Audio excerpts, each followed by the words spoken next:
find yourself struggling with anxiety, you are not alone. Not by a long shot, For if we're sure. being honest. So members of the U.S. Preventive Services Task Force are now recommending anxiety screenings for all adults under 65. So here to tell us all about it and what we can do about it for Therapy Thursday is Dr. Sarah Getch from Kansas City University. Thanks for joining us this morning, Dr. Getch. Good morning. How are you? Good, good. Now, I think I have some ideas on this, but I'll ask anyway. What are some of the major things that are stressing all of us out right now? Well, anytime we feel that things are outside of our control and that we don't have a lot of control over our environment, that can make us feel really anxious or nervous on the inside. Also, when things are uncertain or we're worried about the future, those are also some times where we can feel really anxious. And certainly the pandemic heightened that. We've seen that in the data that both depression, anxiety, and suicide rates have climbed during that time period. But this idea of anxiety needing to be screened for is something that's been pushed for by docs for a really long time. So are these screenings, now that they're available, are they new? Have they been in the works? Tell us how they work. So it's really simple. When you go to your PCP now, your primary care practitioner, you probably already fill out a series of questionnaires that might assess for depressive symptoms. And it would be very similar to that. Of course, every office is going to handle that a little bit differently, but we could probably ask 7 questions and get a really good idea of what symptoms you might be experiencing that are related to anxiety. So it's not new, but the idea of standardizing it for every single patient that comes in, that's the new part.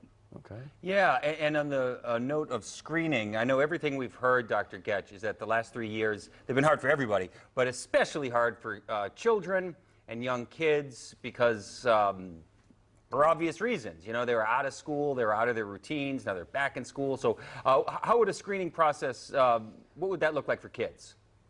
Very similar for children. There are the same types of questionnaires and measures that physicians and other doctors can use in their office. And you nailed it. What's so tough for kids is when they are outside of their routine. So one of the best things that we can do is get them back into their routine or a new routine where they can start to feel comfortable, like things are under control, that they know what to expect. All of those actions can really help reduce anxiety in your children. Now, this has, this has always been kind of a factor in dealing with mental health and mental illness is affordability of mental health services. What if somebody can't afford it? What if they can't afford to go in and get screened? Well, this is a real problem that many people are encountering right now. And what I would suggest is that we take a look at your local community health care center.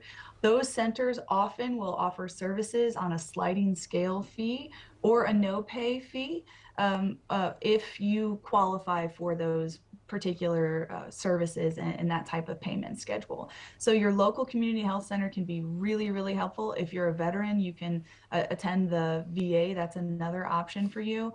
And then there are also state-funded, what we call warm lines, and those are more support lines to connect you with resources. And those are some of, that's a resource that you could reach out to that's free, that could help connect you as well. And Dr. Getch, we're just about out of time, but I didn't want to skip this part. What are some things people can do if they're feeling overwhelmed? Really quickly, these are proven and easy things that you can do to reduce your own anxiety. Take 3 deep breaths. You'll immediately see some impacts. Be mindful of where you are and pay attention. Use your senses to distract yourself from your anxiety.